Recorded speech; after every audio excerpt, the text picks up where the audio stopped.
Hello ನಮಸ್ಕಾರ, welcome back to my channel.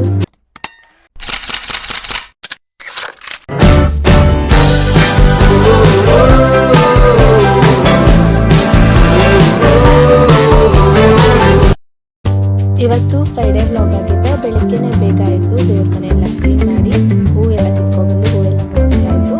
ಹಾಗೆ ಪೂಜೆನೂ ಆಯಿತು. ಸೊ ವಿಡಿಯೋ ಮಾಡೋಕ್ಕಾಗಿಲ್ಲ, ಇವತ್ತು ಹಬ್ಬ ಇರೋದ್ರಿಂದ ಸ್ವಲ್ಪ ಬ್ಯುಸಿ ಅಂತಲೇ ಹೇಳ್ಬೋದು. ಹಾಗೆ ಒಂದು ರೆಸಿಪಿ ಮಾಡ್ತೀನಿ, ಈಸಿಯಾಗಿ ಲಂಚ್ ಬಾಕ್ಸ್ ಮತ್ತು ನಾಷ್ಟಕ್ಕೂ ಇದು ಮಾಡ್ಕೊಳ್ಳೋದ್ರಿಂದ ಬೇಗ ನಿಮಗೆ ಟೈಮ್ ಸೇವ್ ಆಗುತ್ತೆ.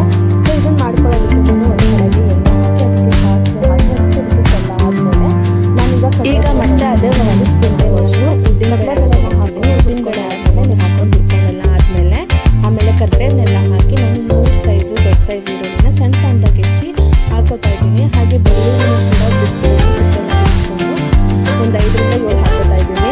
ಇದೆಲ್ಲ ಪೂರ್ತಿ ಕೆಂಪಾಗೆಲ್ಲ ಹುರ್ಕೊಂಡೆಲ್ಲ ಆದಮೇಲೆ ನಾನು 1.5 ಸ್ಪೂನ್ ಆಗೋಷ್ಟು ಚಿಲ್ಲಿ ಪೌಡರು ಹಾಗೆ 1 ಸ್ಪೂನ್ ಆಗೋಷ್ಟು ಧನಿಯಾ ಪೌಡರ್, ರುಚಿಗೆ ತಕ್ಕಷ್ಟು ಉಪ್ಪನ್ನ ಹಾಕೊಂಡು ಮಿಕ್ಸ್ ಮಾಡ್ಕೊತಾ ಇದ್ದೀನಿ. ಇನ್ನು ಇದು ಟೇಸ್ಟ್ ಹೈಲೈಟ್ ಮಾಡೋದಕ್ಕೆ ಅಂತ ಒಂದು ಅರ್ಧ ಹೋಳು ನಿಂಬೆಹಣ್ಣು ಹಾಕಿ ಇಟ್ಕೊಂಡು ಆಯಿತು. ಟೇಸ್ಟ್ ಡಬ್ಬಲಾಗುತ್ತೆ, ತುಂಬಾ ಚೆನ್ನಾಗಿರುತ್ತೆ. ಹಾಗೆ ಈಸಿಯಾಗಿ ಕ್ವಿಕ್ಕಾಗಿ ಮಾಡ್ಕೊಳ್ಳೋ ಅಂಥದ್ದು. ಈಗ ನಾನು ಇದನ್ನೆಲ್ಲ ಪೂರ್ತಿ ಎತ್ತಿಟ್ಕೊತಾ ಇದ್ದೀನಿ. ಅಂದರೆ ಸ್ವಲ್ಪ ಗೊಜ್ಜು ಒಳಗಡೆ ಬಾಣಲೆಲ್ಲ ಬಿಟ್ಬಿಟ್ಟು ಇನ್ನೊಂದು ಸ್ವಲ್ಪ ಗೊಜ್ಜನ್ನ ಎತ್ಕೊಂಡು ಅದನ್ನು ನಾನು ಫಸ್ಟು ಅನ್ನ ಹಾಕಿ ಕಲಿಸ್ಕೊತಾ ಇದ್ದೀನಿ.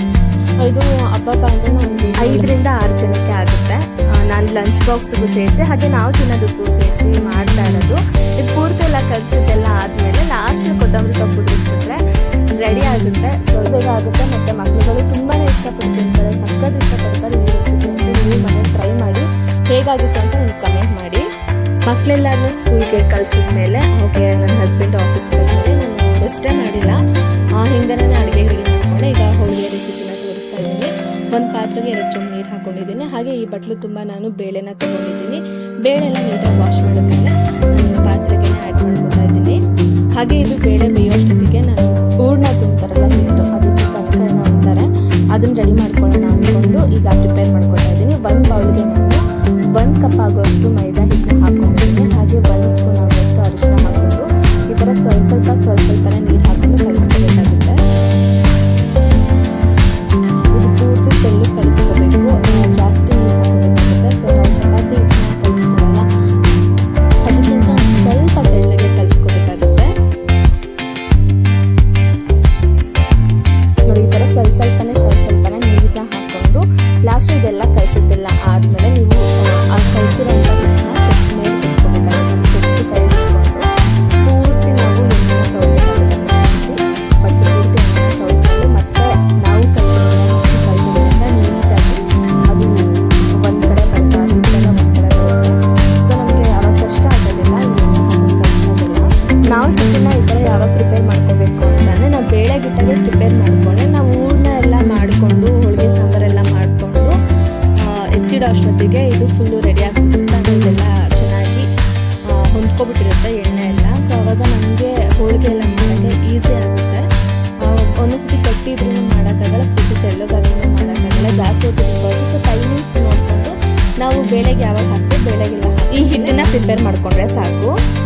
ಇವಾಗ ಇದೆಲ್ಲ ಆಗಿದೆ. ಸೊ ಇದಕ್ಕೆ ನಾನು ಲಾಸ್ಟ್ ಸ್ವಲ್ಪ ಎಣ್ಣೆ ಹಾಕಿಕೊಂಡು ಒಂದು ನೆನೆಯಾಗಿ ಬಿಡ್ತಿದ್ದೀನಿ. ಹಬ್ಬ ಅಂದರೆ ನಾನು ಇದನ್ನೆಲ್ಲ ಮಾಡ್ಕೊಳ್ಳೋ ಅಷ್ಟೊತ್ತಿಗೆ 1-1.5 ಗಂಟೆ ಆಗ್ಬೋದು ಅಂದ್ಕೊಂಡಿದ್ದೀನಿ. ಸೊ ಅಷ್ಟೊತ್ತಾಗುತ್ತೆ ಅಂದ್ಕೊಂಡು ಅಷ್ಟೊತ್ತಿಗೆ ನಾನು ಬೇಳೆನೆಲ್ಲ ತಿರುಗಿಸಿ ಮತ್ತಿಗೆ ಹಾಗೆ ನೀರನ್ನೆಲ್ಲ ಹೆಚ್ಕೊಂಡೆ, ಕಾಯೆಲ್ಲ ತುರ್ಕೊಂಡಿದ್ದೀನಿ.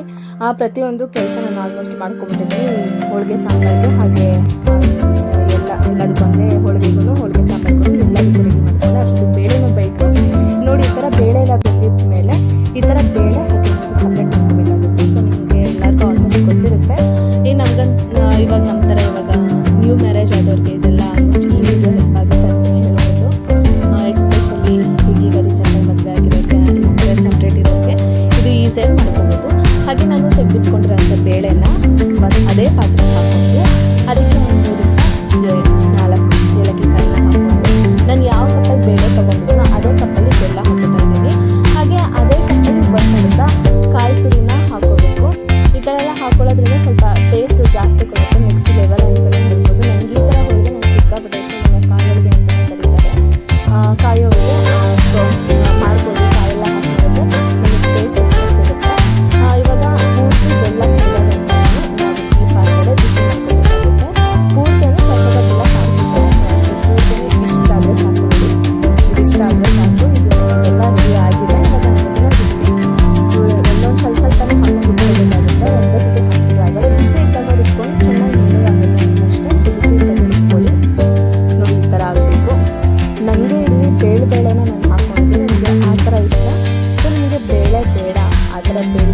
ಇಷ್ಟ ಆಗಲ್ಲ ಅಂತಲೇ ನೀವು ಸ್ವಲ್ಪ ನೋಡೋಕೆ ರುಬ್ಕೊಳ್ಳಿ. ಸೊ ನಾನು ಬೇಕು ಅಂತಲೇ ಸ್ವಲ್ಪ ಬೇಳೆ ಇರಲಿ ಅಂತ ರುಬ್ಕೊಂಡಿದ್ದೀನಿ.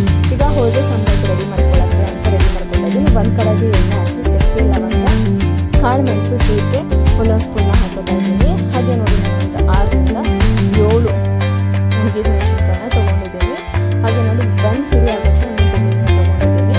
ಬೆಳ್ಳುಳ್ಳಿ ಇಷ್ಟೆಲ್ಲ ತೊಗೊಂಡು ಇದನ್ನು ಫ್ರೈ ಮಾಡ್ಕೊತಾ ಇದ್ದೀನಿ. ಹಾಗೆ ನಾನು 1 ಈರುಳ್ಳಿ ಮೀಡಿಯಂ ಸೈಜ್ ಈರುಳ್ಳಿನ ಹಾಕೊಂಡು ಫ್ರೈ ಮಾಡ್ಕೊತಾ ಇದ್ದೀನಿ. ಇದಕ್ಕೆ 1 ಇಂಚ್ ಆಗೋಷ್ಟು ಶುಂಠಿ ಹಾಕೊಳ್ಳಿ. ಶುಂಠಿ ಹಾಕೊಳ್ಳೋದು ಕ್ಯಾಪ್ಚರ್ ಆಗಿಲ್ಲ, ಅದಕ್ಕೋಸ್ಕರ ಈಗ ನಾನು ಕಾಯಿ ತುರಿನ ತೊಗೊತಿದ್ದೀನಿ. ಒಂದು ಕೈ ಹಿಡಿ ಆಗೋಷ್ಟು ಕಾಯಿ ತುರಿನ ತೊಗೊಳ್ಳಿ. ಹಾಗೆ ನಾನು 2 ಟೊಮೊಟೊನ ತೊಗೊಂಡಿದ್ದೀನಿ, ಮೀಡಿಯಂ ಸೈಜ್ ಟೊಮೊಟೊ. ಇದನ್ನು ಹಾಕೊಂಡು ಪೂರ್ತಿಯಾಗಿ ಮಿಕ್ಸ್ ಮಾಡ್ಕೊಳ್ಳಿ. ಇದನ್ನ ರುಬ್ಬಿ ಎತ್ತಿಟ್ಕೊಳ್ಳಿ. ಅಷ್ಟೊತ್ತಿಗೆ ಒಗ್ಗರಣೆ ಕೊಟ್ಬಿಡೋಣ ಅಂದ್ಕೊಂಡು ಒಂದು ಕಡೆಗೆ ಎಣ್ಣೆ ಹಾಕಿ ಅದಕ್ಕೆ ಸಾಸಿವೆ, ಹಾಗೆ ಒಂದು ಗೆಡ್ಡೆ ಬೆಳ್ಳುಳ್ಳಿ ಜಜ್ಜಿಟ್ಕೊಂಡು ಹಾಕೋತಾ ಇದ್ದೀನಿ. ಹಾಗೆ 2 ಒಣಗಿದ ಮೆಣಸಿನಕಾಯಿ ಜೊತೆಗೆ ಕರ್ಬೇವನ್ನ ಹಾಕೊಂಡು ಈ ಥರ ಫ್ರೈ ಮಾಡ್ಕೊತಾ ಇದ್ದೀನಿ. ನಾವು ನೀರು ಸಪ್ರೇಟಾಗಿ ಎತ್ತಿಟ್ಕೊಂಡಿದ್ರಲ್ಲ, ಅದು ಬೇಳೆ ಬೇಯಿಸಿದ ನೀರು, ಅದನ್ನ ಇದಕ್ಕೆ ಆ್ಯಡ್ ಮಾಡಿಕೊಂಡು ಈ ಥರ ಮಿಕ್ಸ್ ಮಾಡ್ಕೊತಾ ಇದ್ದೀನಿ. ಇವಾಗ ರುಬ್ಬಿರುವಂಥ ಮಿಶ್ರಣನ ಇದಕ್ಕೆ ಆ್ಯಡ್ ಮಾಡ್ಕೊತಾ ಇದ್ದೀನಿ. ಪೂರ್ತಿ ಎಲ್ಲ ಸೆಟ್ ಆದಮೇಲೆ ನಿಮಗೆ ಎಷ್ಟು ಬೇಕೋ ಅಷ್ಟು ಕ್ವಾಂಟಿಟಿ ಹಾಕೊಳ್ಳಿ. ಇದು ಜಾಸ್ತಿ ತೆಳ್ಳಗಿದ್ರೆ ಚೆನ್ನಾಗಿ ಹೋಳಿಗೆ ಸಾಂಬಾರು ಸಖತ್ ಟೇಸ್ಟ್ ಆಗಿರುತ್ತೆ. ಲಾಸ್ಟಲ್ಲಿ ಹುಣಸೆ ರಸ ಹಿಂಡಿ ಹುಣಸೆ ರಸ ಹಾಕೊಳ್ಳಿ. ಇನ್ನೊಂದೇನಪ್ಪ ಅಂತಂದರೆ ನೀವು ಎತ್ತಿಟ್ಕೊಂಡಿರ್ತೀರಲ್ಲ ಇದನ್ನ, ಅದನ್ನು ನೀವು ಒಂದು ಸ್ವಲ್ಪ ತೆಗೆದು ಹಾಕ್ಬೋದು, ಇನ್ನೂ ಟೇಸ್ಟ್ ಚೆನ್ನಾಗಿರುತ್ತೆ. ನಾನು ಹಾಕ್ಕೊಂಡಿಲ್ಲ, ನನಗೆ ಈ ಥರನೇ ಇಷ್ಟ, ಅದಕ್ಕೋಸ್ಕರ ಒಬ್ಬರು ಅದನ್ನು ಹಾಕೊಂಡ್ರೆ ಹಾಕ್ಕೊಂಡು ತುಂಬ ಚೆನ್ನಾಗಿ ಟೇಸ್ಟ್ ಇರುತ್ತೆ. ಸೊ ಅದನ್ನು ಹಾಕಿದ್ರೆ ಇದಕ್ಕೆ ಹೋಳಿಗೆ ಸ್ವಲ್ಪನಾದರೂ ಹಾಕಬೇಕು, ಅದನ್ನು ಹಾಕಿದ್ರೆ ಇದನ್ನು ಹೋಳಿಗೆ ಸಾಂಬಾರು ಅಂತ ಕರೆಯೋದು. ಸೊ ಇವಾಗ ಹಿಟ್ಟು ಕೂಡ ತುಂಬ ಚೆನ್ನಾಗಿ ಇದೆ. ಈಗ ಹೂವನ್ನ ನೋಡಿ, ನಾನು ಹಿಟ್ಟನ್ನ ಒಂದು ಸ್ವಲ್ಪ ತೊಗೊಂಡು ಹೂವನ್ನ ಸ್ವಲ್ಪ ಜಾಸ್ತಿ ತೊಗೊತಿದ್ದೀನಿ. ಸೊ ಕ್ವಾಂಟಿಟಿ ನೋಡಿ ನೀವು ಹಾಕ್ಕೊಳ್ಳಿ.